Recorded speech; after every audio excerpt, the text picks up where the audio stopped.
My, what do we have here? A new arrival? Oh, where are you? Oh, you really don't know.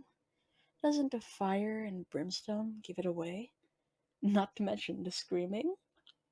My poor naive darling, you're in hell. H-E, double hockey sticks, downstairs, the underworld. It has many names, but none of that matters. All that you need to know is that you're here for eternity. Why?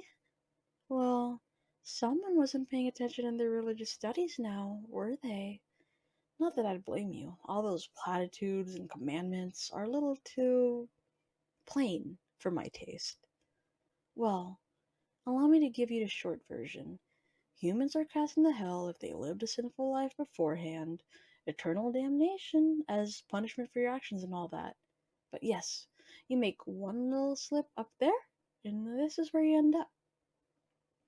You don't think you deserve to be here? Well, then you would be absolutely right. You should see your face. I totally got you, didn't I? No, you really don't deserve to be down here. I've looked over your file. You've honestly lived a fairly innocent life compared to most.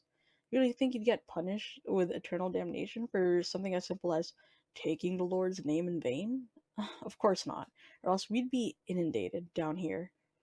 I apologize, but I just found that look on your face too adorable to pass up. What do you call it? Fear, confusion, despair, all rolled into one. It suits you. Hmm? Well, if you don't deserve it, then why are you here? Well, let me ask you a question, human. Do you remember dying? Uh, you hadn't thought of that yet, had you? It's amusing how you can forget such an important detail in the face of internal torment. But yes, you didn't arrive here under normal conditions. Your soul didn't pass here after your death. You were summoned down here while you slept with your body still intact. Send you home. Now, why would I do that when I worked so hard to get you here? Oh, and don't think you can just walk out of those doors behind you. Like I said, you're still alive down here. I might be aware of that, but the demons out there, they would just mistake you as a soul that escaped their torment and would just throw you back with the others. You would surely perish, last I checked.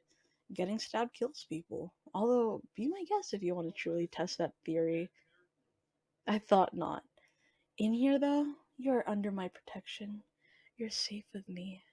You truly do not wish to stay here? I will not deny. I am a little hurt, but I do understand. Um, hmm. How about this?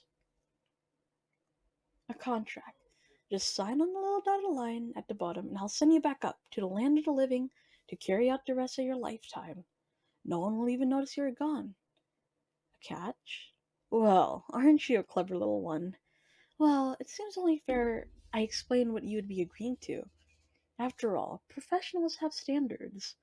As I previously stated, I will send you back home to your bed, and you will continue living your life as if this was all a dream. However, upon your death, whenever that may be, you will belong to me, to do with what I wish. Your soul will not be judged in the ordinary procedure. Instead, you will be taken straight here to my palace, where I'll be waiting for you.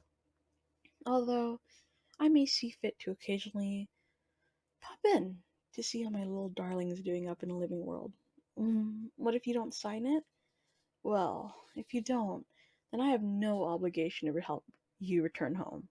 You would live out the rest of your human lifespan down here with me. I'm not giving you much of a choice?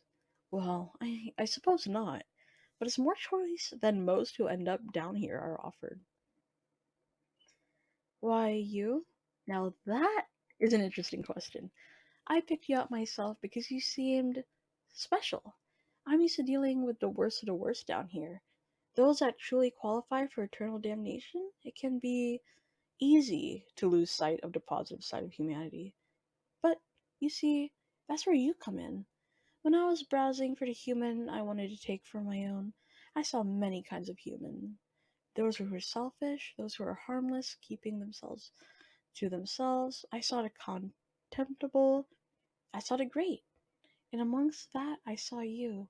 I saw kindness, the warm smile you gave even to complete strangers, the gentle way you treated even the smallest of animals, and the selfless care you showed for those around you. I had not seen such a thing for many years, and it made me feel something besides contempt for the first time in centuries. That's why I picked you, and it is why I promise that while under my care, no harm shall come to you. I want to preserve that good in you.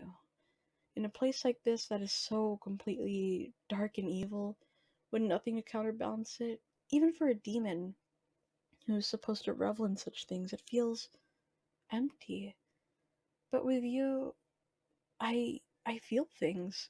With you, I want to make you smile at me, to protect you, perhaps even to love someday.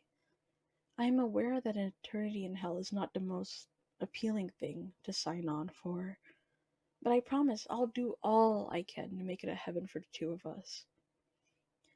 You would like to make a different type of deal?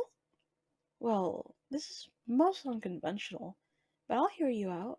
What is it that you propose?